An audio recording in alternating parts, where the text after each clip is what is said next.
जय श्री राम सभी भाइयों को। ये रामपाल बाबा की गहरी नजर गीता है। इस पाखंडी का पर्दाफाश करेंगे और इसका जो चेला है ना अमित दास, उसका भी। ये दोनों देखिए आगे पेज नंबर 198। पितरों को जल देना व्यर्थ है। यहाँ देखो क्या क्या लिखा है इसमें। भड़वे ने भगवान शंकर के भी मन व काम से एक वश नहीं हुआ।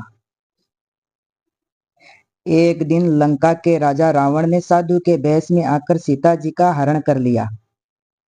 सीता की तलाश में श्री रामचंद्र जी बावलों की तरह कभी रो रहे थे, कभी जंगली पेड़ पौधों व पशु पक्षियों से पूछ रहे थे कि तुमने मेरी सीता देखी।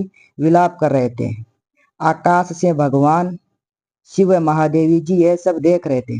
देखते देखते भगवान शिव जी ने प्रणाम किया तथा देवी के पूछने पर कि आप किसे प्रणाम कर रहे हैं, भगवान शिव ने कहा यह परब्रह्म प्रभु है।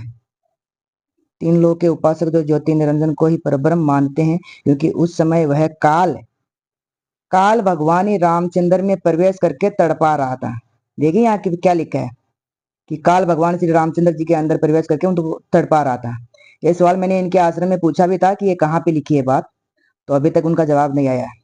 यही मन है जो मोह को पैदा करके श्री रामचंद्र भगवान की बुद्धि को खोकर आम जीव की तरह रुला रहा था। देखा, आम जीव की तरह क्या लिखा है इसमें। ठीक है, अभी आपको ये दिखाता हूं, मैं देवी भागवत में भी दिखाता हूँ और पहले थोड़ा सा इसमें दिखा देता हूँ आपको। देवी भागवत दूसरा खंड, इसी में आपको यह रहस्य दिखाता हूं मैं।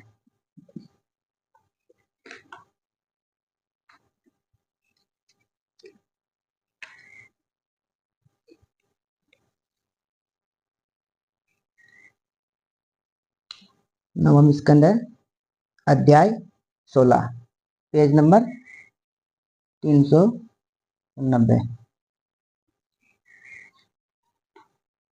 हे श्री राम सुनिए, ये जो काल आपके समक्ष उपस्थित है वह सीता हरण के समय रूप में ही आया हुआ है।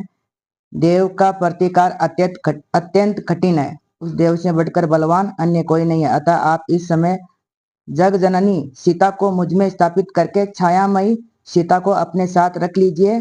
इनकी परीक्षा का समय आने पर मैं इन सीता को पुनः आपको सौंप दूंगा। ये कौन? अग्निदेव बोल रहा है। ठीक है, अग्निदेव यहाँ पे लिखा। सत्यपरायण वे अग्निदेव सत्यप्रेमी भगवान श्री राम से ये सत्य वचन कहने लगे, आपको सौंप दूंगा।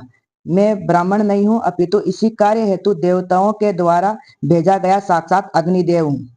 श्री राम ने उनकी यह बात सुनकर लक्ष्मण को बताए बिना ही अत्यंत दुखी मन से वह वचन स्वीकार कर लिया। हे नारद, तत्पश्चात अग्निदेव ने योग बल से सीता के ही समान एक माया सीता की रचना की। इसके बाद अग्नि ने गुण और स्वरूप में उस सीता के ही तुल्य माया सीता को श्री राम को सौंप दिया। श्री राम इस गुप्त रहस्य को प्रकट करने का निश्चय करके माया सीता को साथ लेकर चल पड़े। लक्ष्मण तक इस रहस्य को नहीं जान पाए तो दूसरे की बात ही क्या। देखिए, लक्ष्मण तक इस रहस्य को नहीं जान पाए तो दूसरे की बात ही क्या। ठीक है।